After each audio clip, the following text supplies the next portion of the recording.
दोहराता हूँ सुनो रक्त से लिखी हुई कुर्बानी। मैं उस कविता को उन्हीं के सुरों में सुनाना चाहूंगी, लिंग परिवर्तन नहीं करूंगी।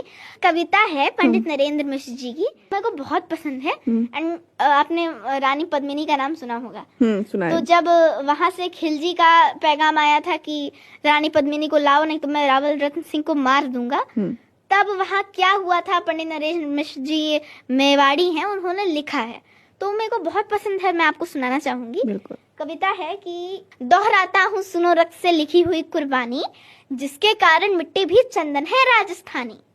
रावल रतन सिंह को छल से कैद किया खिलजी ने, रावल रतन सिंह को छल से कैद किया खिलजी ने, काल गई मित्रों से मिलकर दगा किया खिलजी ने।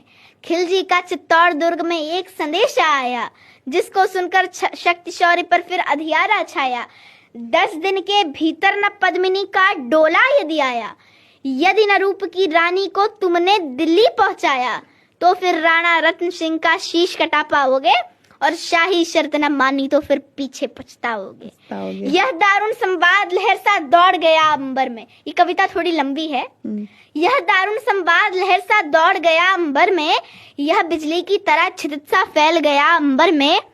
महारानी हिल गई, शक्ति का सिंहासन डोला था सतित्व मजबूर, जुल्म विजय ईश्वर में बोला था। रुष्ट हुए बैठे थे सेनापति गोरा रणधीर, जिनसे रण में भय खाती थी खिलजी की शमशीर। अब मैं बता दूं, यहाँ कई लोग कंफ्यूज होंगे कि वहाँ मतलब रावल रतन सिंह जो जिनकी पत्नी थी पद्मिनी, रानी पद्मावती, तो उनके जो सेनापति थे वो थे गोरा। तो क्या हुआ कि वहां से खिलजी का मतलब, खिलजी आप जानती हैं बहुत दुष्ट था, तो वहां से उसका मतलब संधि के लिए आया, मतलब निमंत्रण आया, और गोरा ने बहुत समझाया कि अच्छा नहीं है उसके यहाँ जाना, आप मत जाइए। तो उन्होंने उसको बोल दिया कि तू तो बहुत तुच्छ है, क्यों, तू क्या जानता है राजनीति, और ये सबको बोल दिया। और गोरा जी बहुत दुखी हो गए, बाकी सब उनकी संधि नीति की वजह से कि वो किसी की बात नहीं सुन रहे थे, चले गए। तो यही है कि बोला, जब रानी पद्मावती खोजने गई तो पर रानी ने प्रथम वीर गोरा को खोज निकाला। वन वन भटक रहा था मन में तिरस्कार की ज्वाला। गोरा से पद्मिनी ने खिलजी का पैगाम सुनाया, मगर वीरता का अपमानित ज्वार नहीं मिट पाया। बोला मैं तो बहुत तुच्छ हूँ राजनीति क्या जानू, बोला मैं तो बहुत तुच्छ हूँ राजनीति क्या जानू, निर्वासित हूँ राज मुकुट की हट कैसे पहचानू। बोली पद्मिनी समय नहीं है वीर क्रोध करने का, अगर धरा की याद मिट गई घाव नहीं भरने का। दिल्ली गई पद्मिनी तो फिर पीछे पछताओगे, और जीते जी रजपूती कुल को दाग लगा जाओगे। राणा ने जो कहा कि आइए माफ करो सेनानी, और ये कह गोरा के कदमों पे झुकी पद्मिनी रानी। अब ये पंक्तियां कह के वो गोरा के कदमों पे झुकती हैं, तो गोरा क्या बोलता है, बहुत इंटरेस्टिंग लाइन्स है। ये हे क्या करती हो गोरा पीछे हट बोला, और रजपूती गरिमा का फिर धधक उठा था शोला। महारानी हो तुम शिशोदिया कुल की जगदम्बा हो, प्राण प्रतिष्ठा एक लिंग की ज्योति अग्निगंधा हो। जब तक गोरा के कंधे पे दुर्जय शीश रहेगा, महाकाल से भी राणा का मस्तक नहीं कटेगा। तुम निश्चिंत रहो महलों में देखो समर भवानी, और खिलजी देखेगा केसरिया तलवारों का पानी।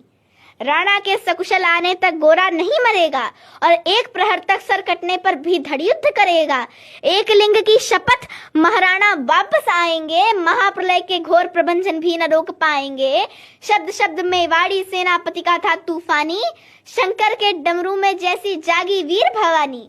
जिसके कारण मिट्टी भी चंदन है राजस्थानी, दोहराता हूँ सुनो रक्त से लिखी हुई कुर्बानी। खिलजी मचला था पानी में आग लगा देने को। अब देखिए कितनी बेवकूफी कर रहा है। खिलजी मचला था पानी में आग लगा देने को। ये पंक्ति इस वजह से यूज की गई है क्योंकि इतना बौखला गया था वो कि कुछ भी ऐसा काम करने का बोल रहा था जो संभव ही नहीं है। पानी में आप आग लगा सकते हो?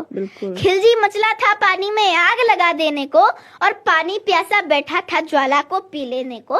गोरा का आदेश हुआ सज गए 700 डोले, और बाकुरे बादल से गोरा सेनापति बोले, खबर भेज दो खिलजी पर पद्मिनी स्वयं आती है, अन्य 700 सखिया भी वो संग लिए आती है। एक एक कर बैठ गए सज गई डोलिया पल में, और मर मिटने की होड़ लग गई थी मेवाड़ी दल में। हर डोली में एक वीर था 4 उठाने वाले, हर डोली में एक वीर था, 4 उठाने वाले, और 5 ही शंकर की गण की तरह समर मत वाले। बजा कूच का शंख, सैनिकों ने जयकार लगाई, और हर हर महादेव की ध्वनि से दशों दिशा लहराई।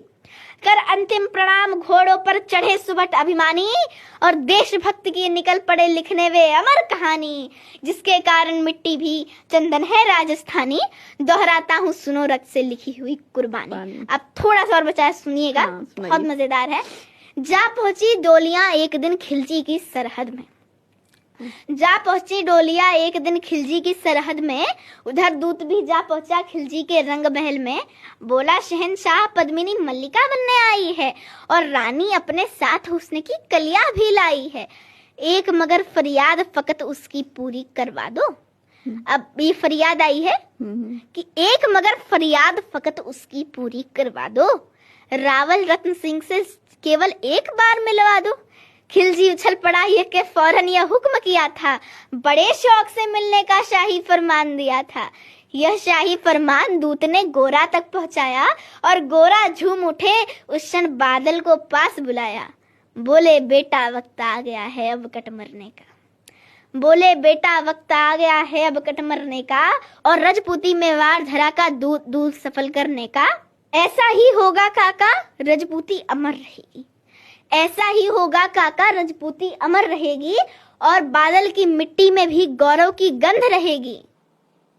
तो फिर आ बेटा बादल सीने से तुझे लगा लूं, हो ना सके शायद अब मिलना अंतिम लाड लड़ा लूं। अब ये वाली पंक्तियां बोल रही हूँ तो देखिए इमोशनल हो गई कि मतलब ऐसा वो बोल रहे हैं कि तो फिर आ बेटा बादल सीने से तुझे लगा लूं, हो ना सके शायद अब मिलना अंतिम लाड लड़ा लूं।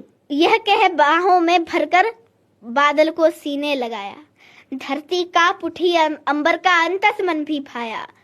सावधान कह पुनः पथ पर बढ़े गोरा सेनानी, झट से मुड़कर पोंछ लिया बूढ़ी आंखों का पानी।